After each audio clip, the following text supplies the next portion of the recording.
Muy buenas noches, mis amados hermanos. Que la gracia y la misericordia del Señor siga brillando en nuestras vidas en este tiempo difícil, tiempo de pandemia, tiempo de dificultades, pero tiempo en los cuales Dios ha exhibido su amor y misericordia entre nosotros y su inmenso poder. Bueno, nosotros hemos estado desarrollando el ciclo de la ley y la gracia. Estamos cerca ya de terminar lo que el Nuevo Testamento enseña acerca del tema de la ley de Moisés y cuáles aspectos de esa ley pueden tener vigencia para la iglesia. Cuando hablo de la iglesia me refiero a la organización que Cristo dejó establecida en la tierra, que más que una organización o una estructura humana es un pueblo, porque la misma palabra iglesia lo que significa es eso, comunidad, eh, pueblo de Dios. Entonces, bendito sea el nombre del Señor. Luego que terminemos este ciclo, si es con el favor del Señor, quiero abordar algunos temas polémicos, temas de discusión de este tema, de este tiempo. Porque estamos viviendo un bombardeo, el pueblo de Dios en la República Dominicana está recibiendo un bombardeo de extremismos. Por un lado están extremistas conservadores y por el otro lado están los extremistas liberales. Y la verdad es que yo creo que lo que hay que hacer es volver a la Biblia. Y yo insisto en eso, yo creo que la Biblia es el libro de los cristianos y en la Biblia es que está la información, la reglamentación, la palabra precisa que necesita cualquier hombre, cualquier mujer de cualquier edad y en cualquier lugar. Porque la palabra de Dios es viva y es eficaz y la palabra de Dios es lámpara a nuestros pies y lumbrera a nuestro camino. Y es en su palabra que nosotros vamos a encontrar el corazón de Dios, la mente de Dios, los anhelos de Dios, las órdenes de Dios, las cosas que a Dios le gustan, las que no le gustan, están claras en su palabra. Entonces, el que quiera honrar a Dios en esta vida pasajera y en este valle de lágrimas que vivimos, el que quiera honrar a Dios y quiera vivir una vida equilibrada, una vida en la presencia del Altísimo, debe buscar en este libro las verdades que necesita para vivir. Y en el compañerismo con el pueblo de Dios. El pueblo de Dios, a pesar de su imperfección, es nuestro compañero en todo el proceso. Nadie puede estar al margen del pueblo de Dios. Nadie puede estar haciendo lo que le parece. Todo el mundo debería tener una actitud de humillación y de postración ante la grandeza del Señor y una actitud de compañerismo con los hermanos y de entendimiento, porque las diferencias que hay entre nosotros los cristianos no son relevantes. Lo esencial entre la fe cristiana está claro en la mayoría de las organizaciones evangélicas. Por tanto, yo pienso que es tiempo de buscar esa unidad de la fe y esa unidad operacional que necesitamos para avanzar y cumplir nuestro propósito en esta tierra en estos tiempos finales y cruciales. Pues retomando con el tema de la ley de Moisés y el libro de los Romanos, ya si alguien me está sintonizando ahora y no ha visto los estudios anteriores, ya van 7 estudios sobre este tema y están todos ahí guardados en Facebook.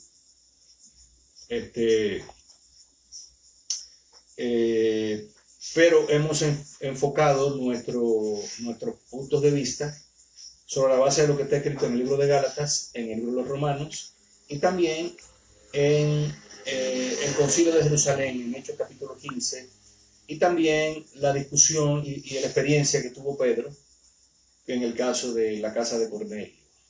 En fin, la iglesia primitiva experimentó una serie de impactos conceptuales que fueron los que nos permitieron poder nosotros ahora en el siglo XXI entender qué papel tuvo la ley de Moisés para Israel y para el mundo y en qué estado o en qué estadio o en qué etapa de la relación hombre-Dios estamos, y estamos en la gracia. Más adelante también vamos a tratar de explicar en 1 o 2 estudios aproximadamente qué realmente es la gracia y por qué es tan importante que nosotros entendamos que estamos en la gracia y no en la ley de Moisés. Muy bien.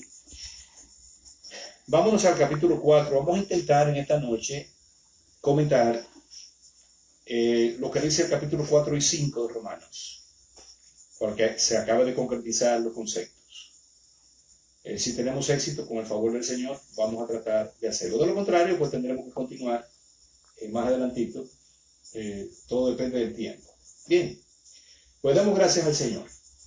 Amado Padre, en el nombre de Jesús yo te doy gracias en esta hora por la oportunidad que me das de compartir tu palabra con mis hermanos, donde quiera que se encuentren. Y te ruego, amado, que tú cumplas el propósito que tienes de que entendamos las cosas que tú dejaste escritas para nuestro conocimiento. Gracias, Padre, porque tú no dejaste cabo suelto, tú te ocupaste de aclararnos todas las cosas. Y aunque todavía hay discusión y posiciones rígidas y pareceres y dogmas y creencias y gente extremista, a pesar de todo eso, tu palabra está claro todo. Yo lo veo de una manera sencilla y clara. No porque yo sea alguien especial, sino porque está claro. Lo que pasa es que, como dice el viejo refrán, no hay peor ciego que el que no quiera ver. Así que, amado, en el nombre de Jesús, te ruego tu bendición para cada uno de mis hermanos y que les sean abiertos los sentidos para que comprendan tu palabra como está escrita y con el propósito con el que fue escrita.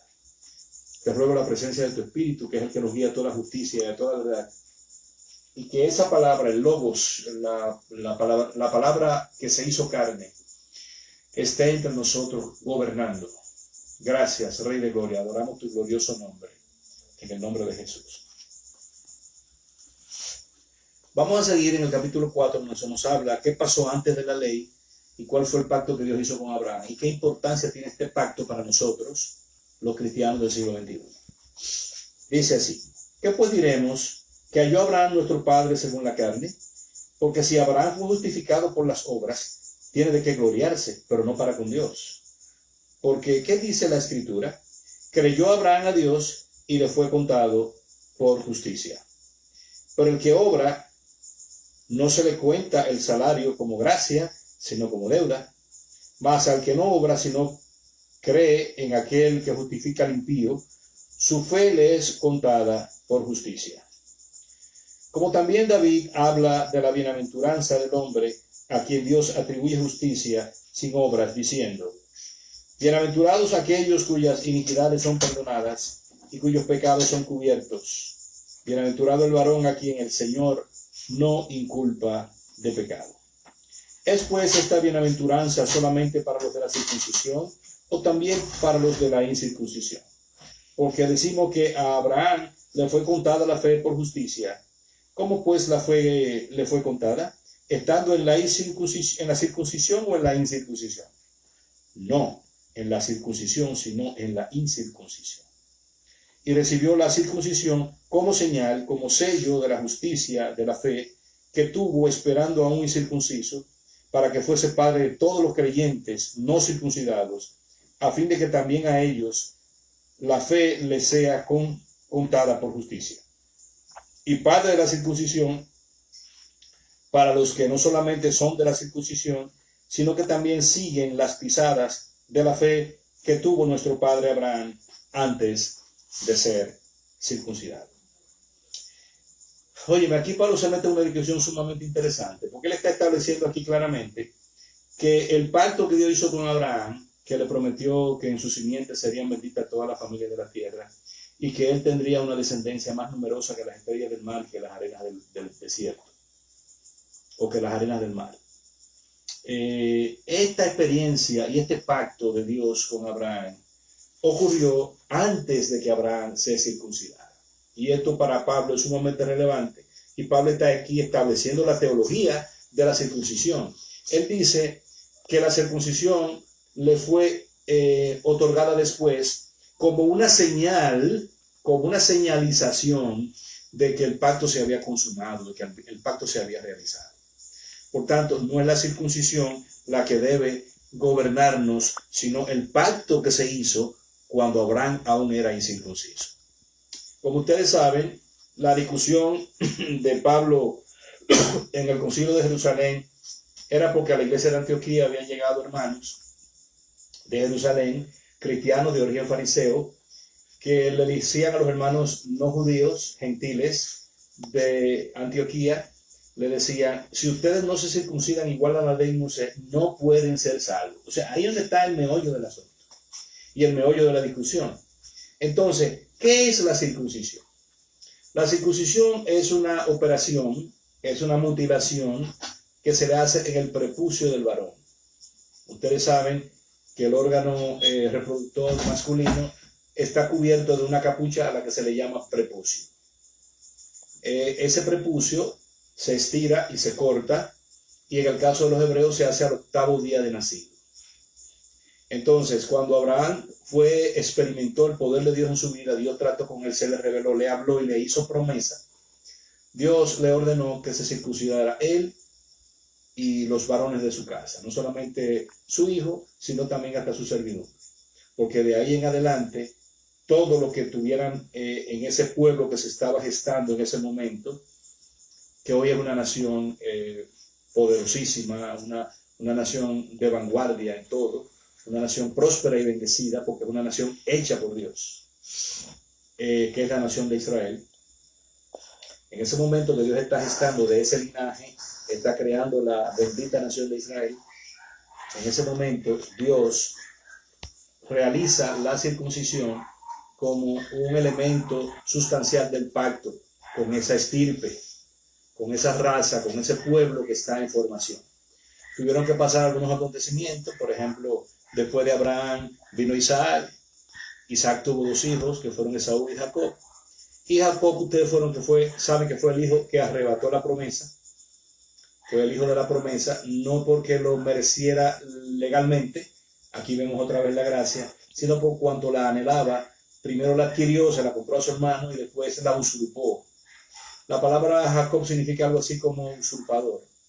Pero cuando hizo una crisis con Dios, en la cual amaneció luchando con el ángel de Jehová, le cambiaron el nombre. Le dijeron, ya no será llamado más Jacob, que significa usurpador, sino Israel, que significa príncipe de Dios. Y ahí comienza el linaje de Israel. Pero todo comenzó con el pacto que se hizo con Abraham. Por eso Abraham es llamado hoy el padre de la fe. Y también aquí está citando, él cita el Antiguo Testamento, cuando dice que Abraham creyó a Dios y le fue contado por justicia. Y también está citando el rey David en uno de los Salmos, cuando dice, él entiende, él decodifica, como que David pudo entender el concepto de que el hombre era justificado por la fe en Dios, más que por la observancia de reglamentaciones. Entonces, cita al rey David cuando dice, bienaventurado aquellos cuyas iniquidades son perdonadas y cuyos pecados son cubiertos, y bienaventurado el varón a quien el Señor no imputa de pecado. Eso está en uno de los salmos. No lo tengo, me perdonan, amados, pero les dejo el desafío de que lo investiguen, las citas. Solamente tienen que ir ahí a Romanos capítulo 4, versos 5 al 8, y ustedes van a ver ahí en sus Biblias, porque aquí las letricas son muy chiquitas y no logro encontrar la cita. Pero sin duda, Pablo está citando el Antiguo Testamento. Entonces, en el verso 9 sigue razonando. ¿Es pues esta bienaventuranza solamente para los de la circuncisión o también para los de la incircuncisión? Porque decimos que a Abraham le fue contada la fe por justicia. ¿Cómo pues le fue contada? ¿Estando en la circuncisión o en la incircuncisión? O sea, ¿le fue contada por justicia su fe cuando ya estaba circuncidado o antes? Entonces él dice, no en la circuncisión, sino en la incircuncisión. Y recibió la circuncisión como señal, como sello de la justicia de la fe que tuvo estando aún incircunciso, para que fuese padre de todos los creyentes no circuncidados. Óyeme, eso está más claro que el agua. ¿Perdón? Sí. Entonces, definitivamente, eso está aquí más claro que el agua. Abraham es el padre del pueblo de Israel, pero también es el padre de todos los que han creído en el propósito de Dios y en el plan de Dios y en el reino de Dios. Y lo que han hecho, lo que dijo el maestro en el Sermón del Monte, que dijo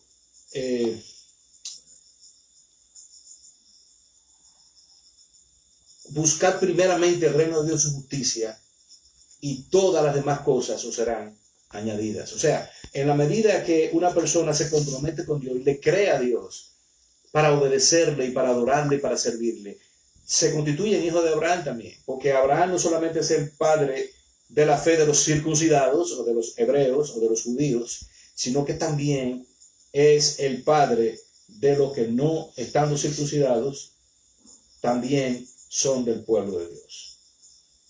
Entonces, para que fuese padre de todos los creyentes no circuncidados, a fin de que también a ellos la fe les sea contada por justicia. Esto es tremendo, esto es una declaración contundente. Bendito sea el nombre. Yo no sé por qué, yo lo veo muy claro, yo no sé si son cosas mías, pero ustedes me dicen en sus comentarios, a ver qué ustedes opinan. Dice, y padre de la circuncisión, para los que no solamente son de la circuncisión, sino que también siguen las pisadas de la fe que tuvo nuestro padre Abraham antes de ser circuncidado. O sea que el justo por su fe vivirá, independientemente de que sea judío o de que sea gentil. Bendito sea el nombre del Señor. Porque no por la ley fue dada a Abraham o a su descendencia la promesa de que sería heredero del mundo, sino por la justicia de la fe. Porque si los que son de la ley son los herederos, vana resulta la fe y anulada la promesa. Este argumento que hace Pablo de que Abraham iba a ser heredero del mundo es muy interesante. Muy interesante. Porque muchas veces vemos a Abraham como un elemento exclusivo del pueblo de Israel. Pero no, lo que Dios le prometió a Abraham fue el mundo, que en su simiente, que en su descendencia, él iba a bendecir toda la familia de la tierra. Dios estaba coordinando una estructura legal, porque como ya le he dicho antes, el mundo espiritual es legalista. Dios estaba creando una estructura legal para poder tener misericordia de todos, como ya lo vimos anteriormente, que Él encerró todo bajo pecado para tener misericordia de todos. Y es muy interesante que dice Pablo aquí, que no iba a ser heredero de la nación de Israel. No, él iba a ser heredero del mundo.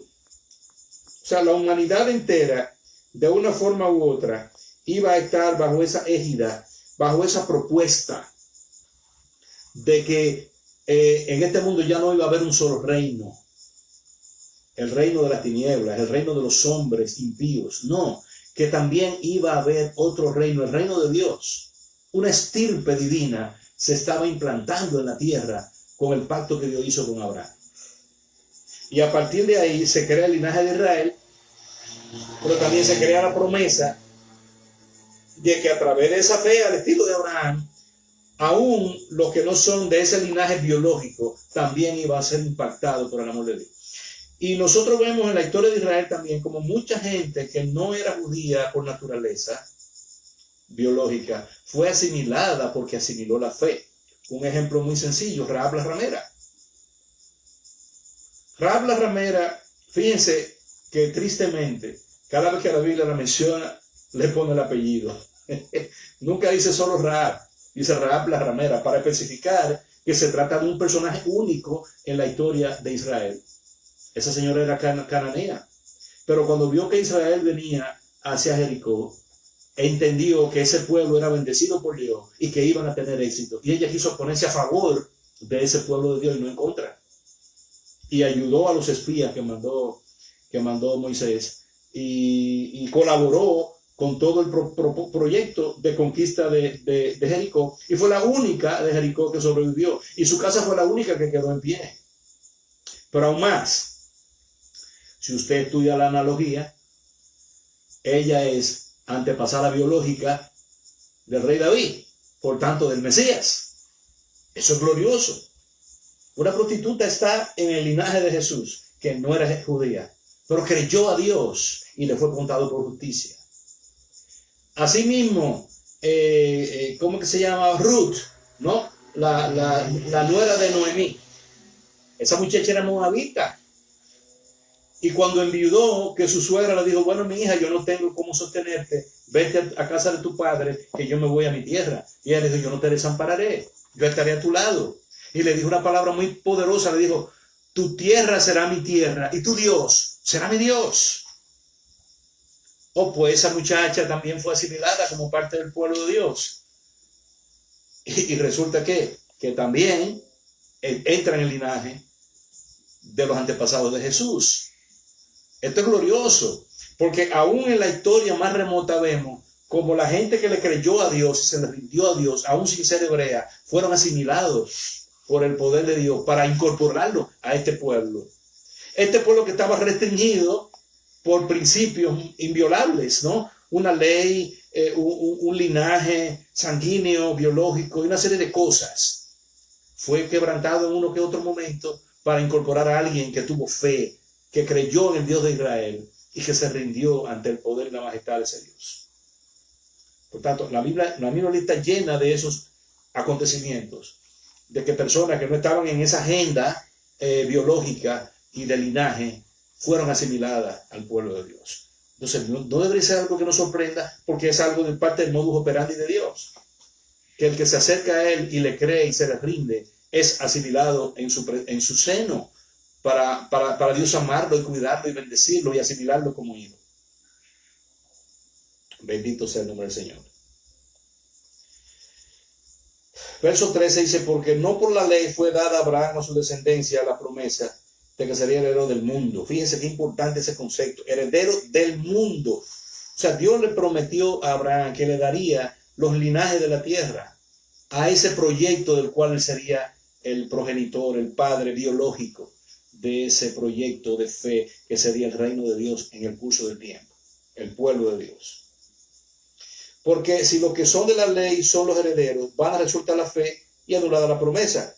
Pues la ley produce ira, pero donde no hay ley, tampoco hay transgresión. Porque ya hemos visto que la ley, uno de sus propósitos es ponerle nombre al pecado. Dios trató con Abraham antes de que existiera la ley, 430 años antes, ¿verdad? Por tanto, es por fe, para que sea por gracia, a fin de que la promesa sea firme para toda su descendencia. No solamente para la que es de la ley, sino para la que es de la fe de Abraham, el cual es padre de todos nosotros. Como está escrito, te he puesto por padre de muchas gentes delante de Dios, a quien creyó, el cual da vida a los muertos y llama a las cosas que no son como si fuesen. Esto es una ley espiritual, que Dios tiene el poder de crear cosas. No solamente crea seres, crea astros, crea espacios, crea materia, crea tiempo. Dios crea circunstancias y espacios en el orden espiritual también. Dice, por eso que Él llama a las cosas que no son como si lo fueran. Llama a las cosas que no son como si lo fueran. Por tanto, nosotros, gentiles y circuncisos, alejados de Israel y sus pactos, ahora hemos sido asimilados como parte de ese pueblo, del pueblo de Dios. Bendito sea su nombre santo. Él creyó en esperanza contra esperanza para llegar a ser padre de muchas gentes, conforme a lo que se le había dicho. Así será tu descendencia. Y no se debilitó en la fe al considerar su cuerpo, que estaba ya como muerto, siendo de casi 100 años, o la esterilidad de la matriz de Sara. Tampoco dudó por incredulidad de la promesa de Dios, sino que se fortaleció en la fe, dando gloria a Dios, plenamente convencido de que era también poderoso para hacer todo lo que había prometido. La fe tiene un elemento clave aquí conceptualizado, que es que el hombre que cree en Dios tiene que creer y tiene que saber que Dios es poderoso para aquella promesa que Él hizo, Él cumplirla. Esto es relevante en el carácter de Abraham, porque cuando inclusive tenía que ofrecer a Isaac en sacrificio, no olviden que Dios le pidió a Abraham, le pidió que le ofreciera el sacrificio a su hijo Isaac, solamente para probar su fe, para demostrar ante los principados y potestades, ante los ángeles, ante toda la creación espiritual, mostrarle que Abraham estaba dispuesto a todo el protocolo, porque lo hizo en fe. Pero es interesante que cuando iban de camino, Isaac le preguntó, Padre, ¿y dónde está el cordero? Y ahí fue donde Abraham acuñó una palabra gloriosa que quedó siendo como una de las palabras que identifican a nuestro Dios y su carácter.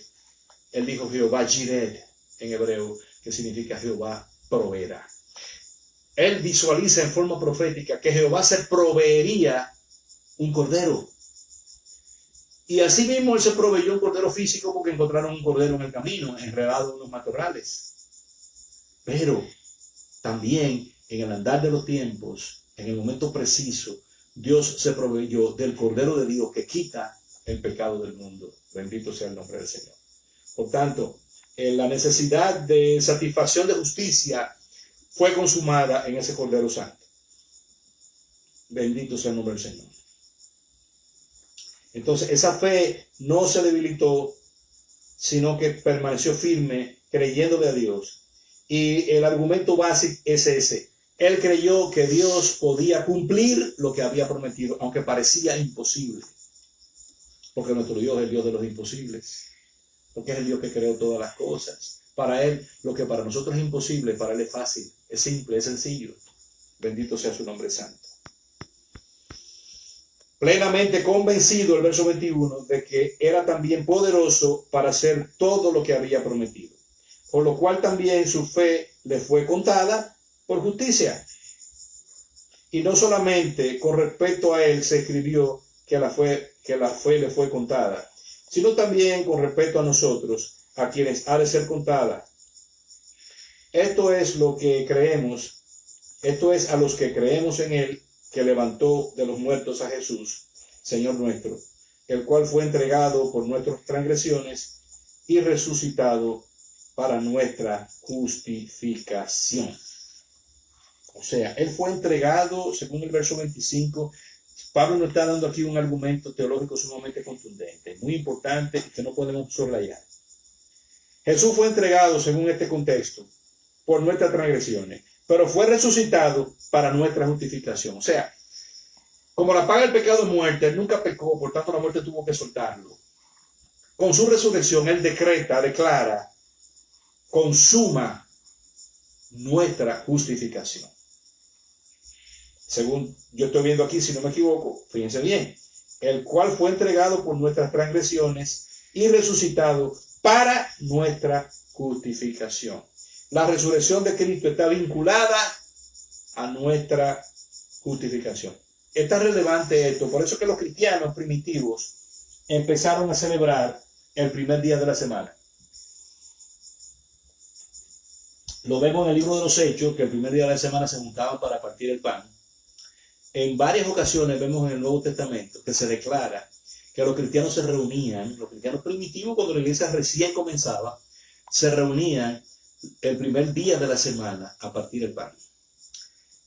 Hubo un cambio de pacto y hubo un cambio de celebración. Mientras el hebreo observa el Sabbat, que es el día de reposo, el cristiano empezó a celebrar el día de la resurrección, no como un día de reposo, sino como un día de celebración.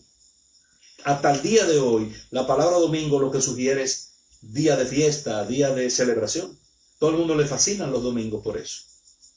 Entonces, los cristianos fueron los que le cambiaron ese nombre, porque en la era romana, el primer día de la semana se llamaba el día del sol. Todavía en la lengua inglesa queda un resabio de eso, Sunday. Sin embargo, los cristianos le cambiaron el nombre. Los cristianos primitivos le cambiaron el nombre.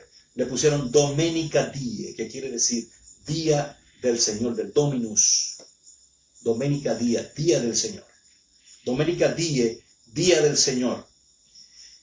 Entonces, la resurrección de Jesucristo es tan importante para el creyente porque es en ella que el creyente es justificado. La justificación del creyente se concretiza con la resurrección de Jesucristo y por eso que desde entonces hasta el día de hoy los cristianos celebramos esa resurrección cada semana. Porque es lo más glorioso que ha ocurrido y lo más glorioso que ha impactado nuestra vida en todos los órdenes. Jesucristo fue entregado por nuestras transgresiones y resucitado para nuestra justificación. Eso es una palabra poderosa, amado.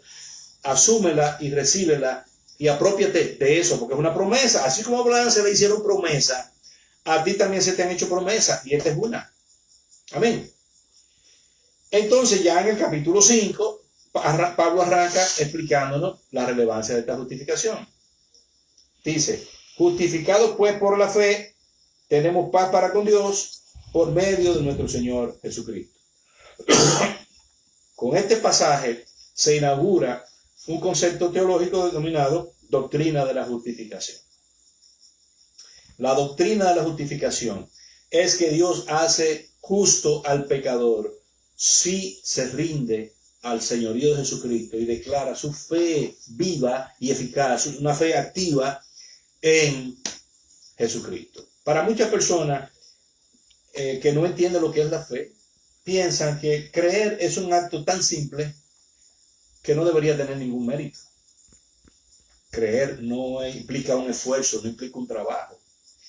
Pero yo no estoy de acuerdo con eso. Yo creo que no existe en la vida algo más contundente, relevante y decisorio en la vida de alguien que lo que esa persona cree.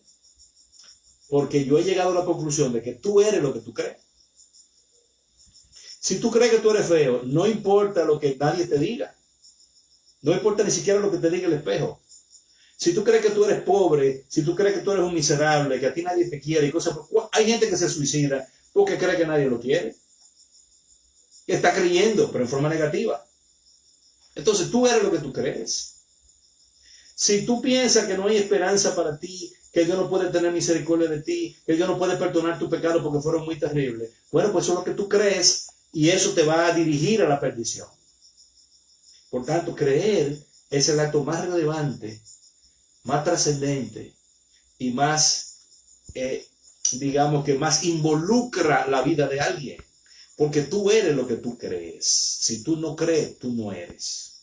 Asimismo, cuando una persona toma partido en un sistema de fe, en un partido político o en cualquier género de filosofía o creencia, ¿por qué se identifica luego y dice, yo soy de tal corriente o de tal tendencia o de tal partido? Porque lo ha creído. Ha creído esas propuestas, las ha asimilado y se ha declarado a favor de algo o en contra de algo. Y así sucesivamente. Entonces, definitivamente tú eres lo que tú crees. Entonces, justificados pues por la fe, tenemos paz para con Dios por medio de nuestro Señor Jesucristo. Justificar, como ya les he dicho antes, es hacer justo, algo que por naturaleza no lo es. Entonces, lo que nos justifica delante de Dios, más que la observancia de rituales, de reglamentaciones y de cosas que nos encanta porque nos da como una garantía de que estamos haciendo algo.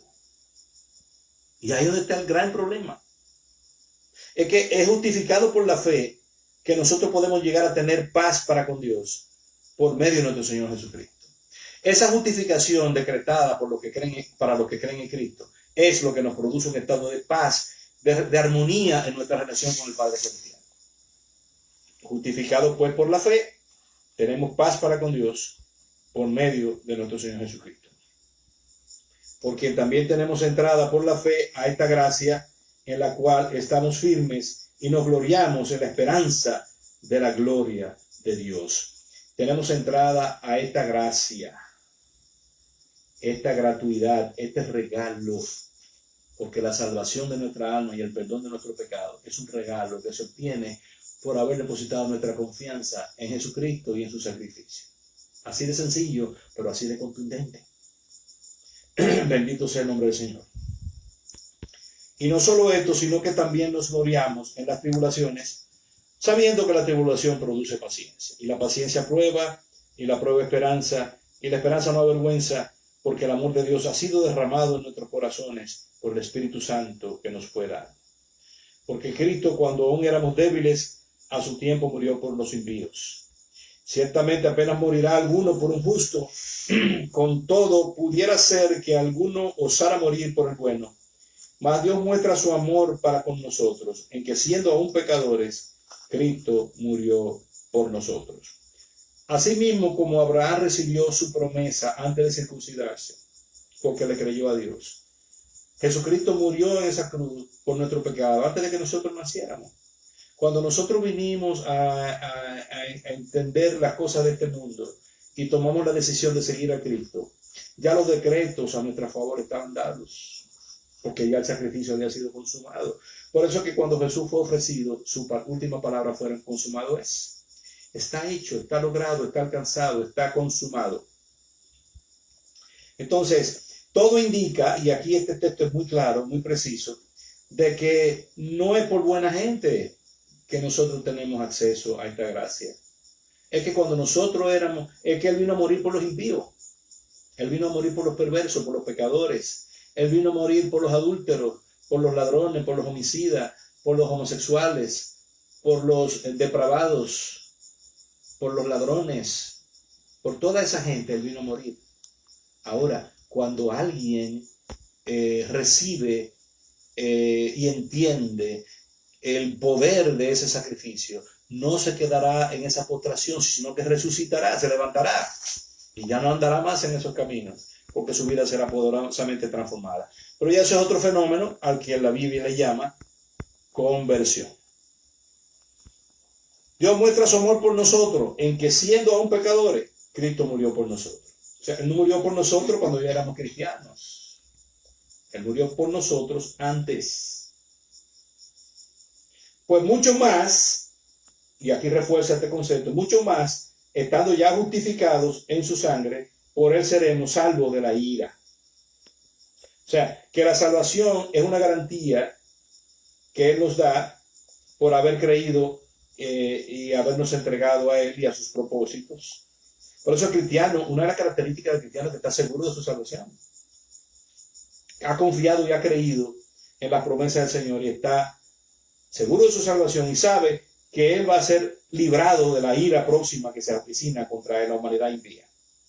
Porque si siendo enemigos fuimos reconciliados con Dios por la muerte de su Hijo, mucho más estando reconciliados seremos salvos por su vida. Y no solo esto, sino que también nos gloriamos en Dios por el Señor nuestro Jesucristo, por quien hemos recibido ahora la reconciliación. Por tanto, como el pecado entró en el mundo por un hombre y por el pecado la muerte, así la muerte pasó a todos los hombres por cuanto todos pecaron. Pues antes de la ley había pecado en el mundo, pero donde no hay ley, no se culpa de pecado. No obstante, reinó la muerte desde Adán hasta Moisés, aun en los que no pecaron a la manera de la transgresión de Adán, el cual es figura del que habría de venir. Pero el don no fue como la transgresión, porque si por la transgresión de aquel uno murieron los muchos, abundaron mucho más para los muchos la gracia y el don de Dios por la gracia de un hombre, Jesucristo. O sea, así como en la muerte y el pecado entró en la humanidad por un hombre, por otro hombre, Jesucristo, entró la vida, entró la reconciliación, entró la restauración, entró la bendición, entró la justificación. Y con el don no sucede como en el caso de aquel uno que pecó, porque ciertamente el juicio vino a causa de un solo pecado para condenación, pero el don, o la dádiva, o la gracia, vino a causa de muchas transgresiones para justificación. Pues si por la transgresión de uno solo reinó la muerte, mucho más reinarán en vida por uno solo, Jesucristo, los que reciben la abundancia de la gracia y del don de la justicia. Así que como por la transgresión de uno vino la condenación a todos los hombres, de la misma manera por la justicia de uno vino a todos los hombres la justificación de vida. O sea, la justicia de Jesucristo, sus 33 años de pureza y santidad, nos bendicen, nos cubren, porque Él vino a sustituirnos en todo, en la vida y en la muerte, en el bautismo, en la circuncisión, en todo. Jesucristo asimiló de manera sustitutoria todo lo que nosotros no pudimos hacer. Él hizo lo que no podíamos en todos los órdenes. Porque así como por la desobediencia de un hombre los muchos fueron constituidos pecadores, así también por la obediencia de uno los muchos serán constituidos justos. Óyeme, pero esto está más claro que el agua, amados míos. Si no entendemos este concepto de que es en forma sustitutoria, porque por ejemplo, el pecado de Adán nos metió a todos en la tómbola de los pecadores y heredamos su naturaleza, que es pecadora. Pero asimismo, porque así como por la desobediencia de un hombre los muchos fueron constituidos pecadores, así también por la obediencia de uno los muchos serán constituidos justos. Es el primer Adán nos trajo la muerte, pero el postrer Adán nos trajo la vida. Tenemos que creer en él y depositar nuestra confianza en su poder, en su autoridad y señorío, y saldremos librados de todas las fuerzas que nos combaten, afuera y dentro de nuestras vidas. Bendito sea su nombre santo. Pero la ley se introdujo para que el pecado abundase, mas cuando el pecado abundó, sobreabundó la gracia, para que así como el pecado reinó para muerte, así también la gracia reine por la justicia para vida eterna, mediante Jesucristo, Señor nuestro. Este capítulo, amado, que hemos visto, nos dice con mucha claridad que Jesús nos declara justos por la fe en él, así como Abraham fue declarado justo cuando entendió el propósito de Dios y obedeció. Fíjense que Abraham era un hombre que estaba en Ur de los Caldeos, o sea, él era un pagano más. Y hay evidencia de que era pagano, que no estaba entendiendo muy bien, o sea, no estaba llevando la ley todavía, no más mínimo, porque entre las cosas que trajeron en sus jaguares había ídolos, o sea, que él no tenía conciencia plena de lo que estaba ocurriendo. Pero ¿dónde consistió la victoria de Abraham? ¿Y cómo fue que creyó a Dios y le fue contado por justicia? Pues lo que escuchó fue una voz que le dijo: sal de tu tierra y tu parentela y ven a la tierra que yo te mostraré. Y él lo hizo. Vino tal y como estaba, con todas sus imperfecciones y sus desviaciones, y en el camino se fue arreglando y definiendo todo. Mi honorable profesor, el doctor David Bennett, a quien quiero honrar en esta noche, fue un hombre que me modeló de una manera maravillosa una vida en el espíritu y también una gran erudición. Él decía que la revelación de Dios es progresiva. Y la verdad es que yo estoy de acuerdo con ese concepto. La revelación de Dios es progresiva. No es lo mismo el Abraham que sale de Ur de los Caldeos al Abraham que llega a la tierra de Canaán y empieza a tener la experiencia que tuvo con el Señor. Entonces, mis amados, así como Abraham creyó a Dios, creyó esa voz que le habló y decidió obedecerla y seguir las instrucciones de esa voz, asimismo, cuando una persona pecadora, imperfecta, llena de errores y de dificultades, se rinde a Jesucristo para que Jesucristo lo salve, Él lo hace. Y lo hace muy bien. Por tanto, la clave de una vida espiritual contundente es confiar menos en nosotros y nuestras capacidades y habilidades, incluyendo la capacidad de observar la ley de Dios de manera perfecta, y confiar más en ese sacrificio expiatorio y sustitutorio que se hizo en nuestro lugar y para nuestro beneficio. Adorarle y confiar en Él y estar gozosos porque Él hizo la obra perfecta. Por eso es que es un evangelio, es una buena noticia. Es una buena noticia. Si yo estoy enfocado en mi realidad y en mis limitaciones, no es una buena noticia. Ni siquiera es noticia, porque yo sé quién soy. Yo me imagino que cada uno de ustedes también sabrá cuán miserable y cuán limitados somos realmente, y cuán necesitados, cuán urgidos estamos de un Salvador. Por eso es que su nombre, Yeshua, significa Jehová salva, porque Él es el que salva. Él es el que salva. Y como le hizo la promesa a Abraham, le tengo la noticia de que Él salva familias, no solamente individuos, Él salva familias. Por eso al carcelero de Filipo le preguntó a Pablo y le dijo, ¿qué haré para ser salvo? Y le dijo, cree en el Señor Jesucristo y serás salvo tú y tu casa. Estoy agradecido del Señor porque la verdad es que Él ha hecho una obra portentosa en mi vida. Yo, al igual que Pablo, era enemigo, adversario, incrédulo, perverso. Sin embargo, Él me alcanzó en una crisis, me reveló su amor, su gracia, su compasión, su misericordia y su perdón, y salvó a mis viejos, porque salvó a mi madre. Los últimos 5 años de su vida ella los pasó en el evangelio, y no fue por mi mérito, porque yo no fui quien la alcancé, fue ella que llegó a conclusiones y decidió rendirse al Señor. Asimismo, mi abuela María Luisa, a quien yo quise muchísimo y quien me quiso con locura, un día antes de morir empezó a pedirle perdón a Dios a alta voz, un par de días antes de morir. No quiso que le prendieran el altar de idolatría que tenía. Mi mamá le preguntó, ¿tú quieres que te prenda? Y él, no, yo no necesito eso, dijo. O sea, hubo un impacto en su vida, en esos últimos días de su vida. Y asimismo mi abuelo materno, a quien yo quise mucho también, ese viejo vivió una viudez muy triste, porque cuando mi abuela muere, él vivió como 5 años más. No quería vivir con nadie, ni quería que nadie viviera con él, y fue un poquito difícil de manejar. Pero yo siempre lo visitaba y estaba ocupándome de él de alguna manera, porque lo quise mucho.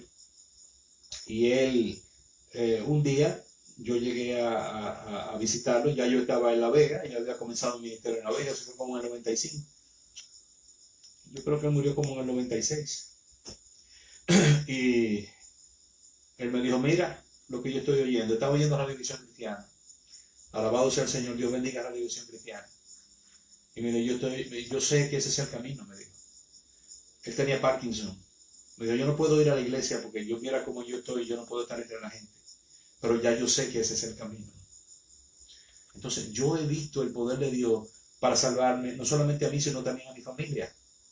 Como Dios ha estado en la vida de mis hijos, por ejemplo, de la manera como Dios ha operado en la vida de mis hijos y como nos ha librado de muchas cosas y nos ha sostenido y nos ha provisto de tantas cosas.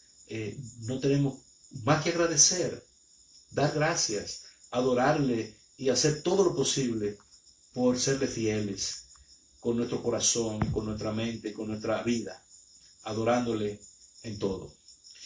Entonces, amado, esa es la buena noticia. Por eso es que cuando Jesús nació, los ángeles le dijeron a los pastores que estaban en la noche cuidando las ovejas, le dijeron, gloria a Dios en las alturas y en la tierra paz, buena voluntad para con los hombres. O sea, la buena noticia es que hay un nuevo plan ahora para con los hombres, que hay un nuevo diseño, que hay un nuevo propósito para alcanzar a los hombres y dotarlos de lo que ellos no han podido aportar, darle lo que ellos no podían dar. Eso es la gracia. Bendito sea el Señor. Vamos a ver, tal vez nos queden un par de pinceladas más sobre el tema de la ley, pero no sé si ustedes vieron ya todos los estudios que hemos dado. Me parece que ya ustedes tienen una visión panorámica de lo que la Biblia dice acerca de la ley de Moisés, que no es para ser, lamentablemente no es para ser guardada, sino para ponerle nombre al pecado. Y no tiene que ver con los incircuncisos, con los gentiles, sino que fue un plan para el pueblo de Israel. Si el pueblo, un judío, entiende que esa es la forma por la que tiene que vivir, maravilloso, esa es su herencia, ese es su diseño. Pero un negrito de aquí, que no se complique la vida y que se acerque a Jesús para que Jesús lo salve y lo transforme y lo justifique. Porque por la fe de Abraham que somos justificados. Y Abraham fue justificado antes de ser circuncidado. Y mucho antes de que la ley de Moisés se escribiera. Así que, mis amados, no olviden que les hablé también de las leyes trascendentes, o sea, principios espirituales que tienen que ver con el corazón y el carácter de Dios. Que la humanidad que le ha servido a Dios siempre los ha sabido antes de que la ley fuera escrita. Y les puse como ejemplo el caso de José,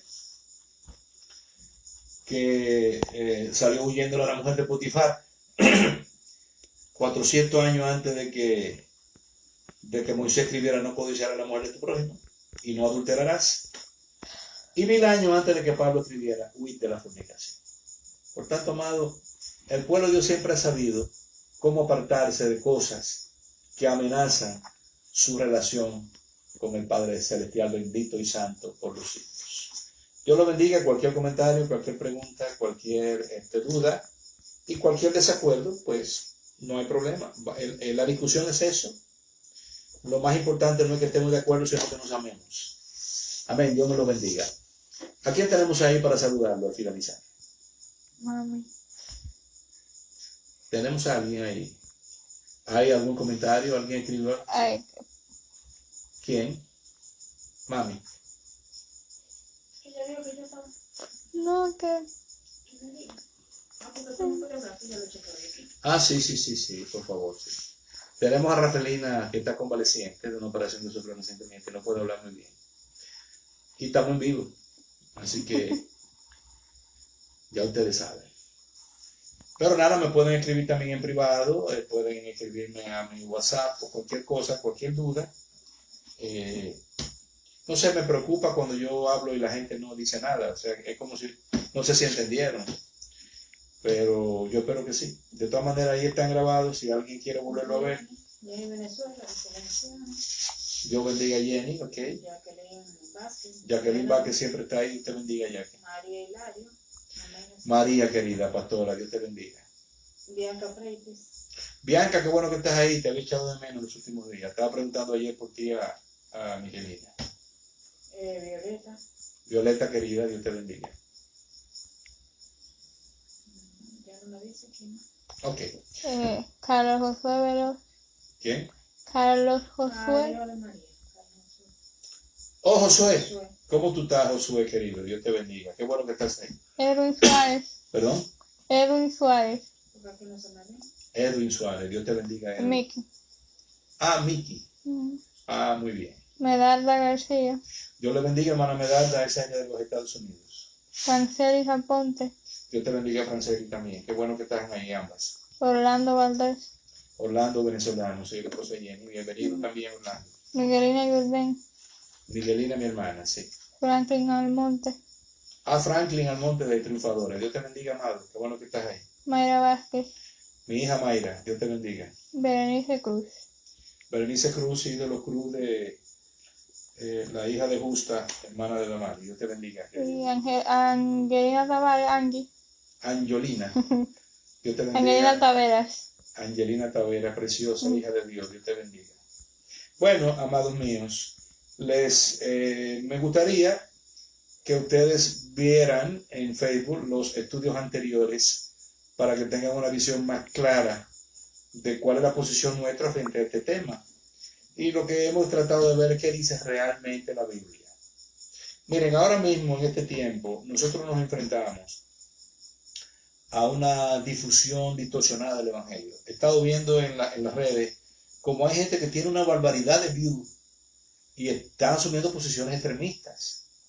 Por un lado están los extremistas conservadores, pentecostales tradicionales, y por otro lado están los ultraliberales. Señores, es en el balance, es en el equilibrio, y es en la Biblia que está la cosa. Entonces, no es lo mismo Biblia que dogma, tradiciones, creencias, formas y fórmulas de grupos que han desarrollado puntos de vista y agarran la Biblia para probarlo. No, agarrar por los pelos, no. La Biblia tiene que ser estudiada con seriedad. Y ella no está escrita para confundirnos, ni está escrita en clave. Lo que pasa es que tenemos que estudiarla más concienzudamente. Después que terminemos este ciclo, en unas cuantas semanas, yo voy a entrar con la discusión de varios temas. Por ejemplo, las prendas y los pantalones. ¿Qué dice realmente la Biblia? Porque son cosas de las que no se hablan. Se asumen posiciones radicales y agarran un texto bíblico y te lo enrostran, pero ¿y qué dice realmente el texto? ¿Y qué quiere decir? ¿Verdad? Entonces, nosotros los cristianos del siglo XXI tenemos muchas herramientas a nuestro alcance para estudiar de manera sensata la Escritura. Lo primero es que tenemos muchas traducciones en todos los idiomas modernos, por lo que cualquier cosa que no esté muy clara, aunque no sepamos hebreo y griego, podemos terminar entendiendo qué es lo que realmente quiere decir el texto de difícil interpretación. Hay algunos en la Biblia que, dicho sea de paso, no es que la Biblia está llena de ese tipo de situaciones, no. Hay algunos textos difíciles de entender, pero el uso de muchas traducciones nos puede facilitar la cosa. Por una parte. Por otra parte, hemos sido instruidos en ciencias como la hermenéutica, que es la ciencia y el arte de la interpretación correcta de un texto, y la antropología bíblica, la historia del cristianismo, la historia de Israel. La historia antigua tiene mucho que aportarnos, porque muchas de las cosas que ocurrieron en la Biblia tenían razones culturales para que pasaran. San Pablo, por ejemplo, que es el teólogo del Nuevo Testamento, a veces cita autores clásicos. Lo vemos citando a Platón, por ejemplo. Lo vemos citando poetas griegos. Y también lo vemos contrarrestando posiciones místicas, gnósticas y también posiciones legalistas judías. En fin, el libro de Dios no está escrito para confundirnos, pero tenemos que tomarlo en serio, y en este tiempo más que nunca. Amén. Dios me lo bendiga, mis amados. Fue un gozo estar con ustedes. Yo espero que la gracia y el favor del Señor sea con cada uno. Y los espero el próximo viernes, si el Señor así nos lo concede, en otro espacio similar. Que la gracia y el favor del Señor sea con cada uno. Dios me lo bendiga.